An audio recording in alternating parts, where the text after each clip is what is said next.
मैं डॉक्टर पुष्पा श्रीवास्तव अपने YouTube channel हमारी संस्कृति हमारी विरासत में आप सभी का स्वागत करती हूँ। तो चलिए मैं आज आपसे बात करती हूँ प्राणायाम के संबंध में। प्राणायाम मानव जीवन में नव यौवन का संचार करता है। प्राणायाम का शरीर के रक्त में से कार्बन डाइऑक्साइड को निकाल करके बाहर फेंकना और ऑक्सीजन का संचार करके रक्त को जीवनप्रद बनाने में विशेष हाथ है। वैसे तो आज से हजारों वर्ष पूर्व हमारे विद्वान महर्षि पतंजलि ने इसकी विवेचना कर दिया था, जो आज प्रचलन में देखने को मिल रहा है। प्राणायाम में सांस को लंबा खींचते हैं, फिर रोके रखते हैं और फिर धीरे धीरे करके उसको बाहर छोड़ते हैं। हमारे विद्वान ने बताया है कि प्राणायाम की इस प्रक्रिया में 1, 4 और 2 का अनुपात होना चाहिए। अर्थात एक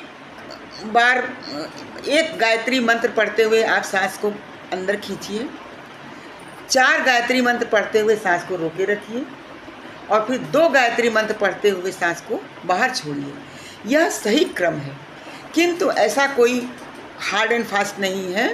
जितनी देर तक आप सांस को रोक सकते हैं रोकिए और फिर धीरे धीरे सांस को छोड़िए।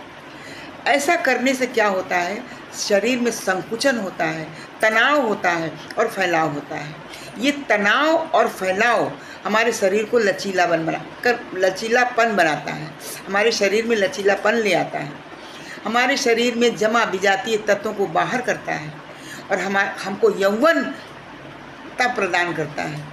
तो प्राणायाम बहुत ही उपयोगी है। वैसे तो आजकल सुनने को यह आता है, इस भाग दौड़ की ज़िंदगी में लोग यह कहते हैं कि समय नहीं है प्राणायाम करने के लिए।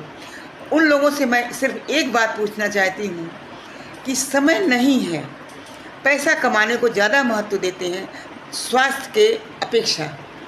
पैसा कमाने में सारा समय लगा दिया और प्राणायाम करने के लिए आपके पास समय नहीं है। पैसा क्यों कमाया जाता है?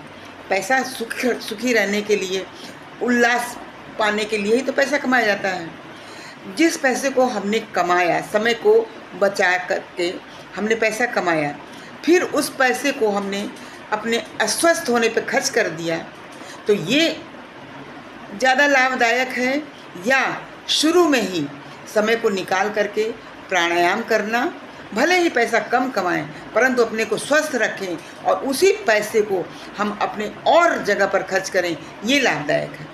मैं उन लोगों से सिर्फ यही पूछना चाहती हूँ कि इन दोनों में क्या करने में आपका फ़ायदा है, आप मुझे कमेंट बॉक्स में बताइए। यदि अपने को स्वस्थ रखने में, प्राणायाम करने में फ़ायदा है तो आप भी करिए, स्वस्थ रहिए,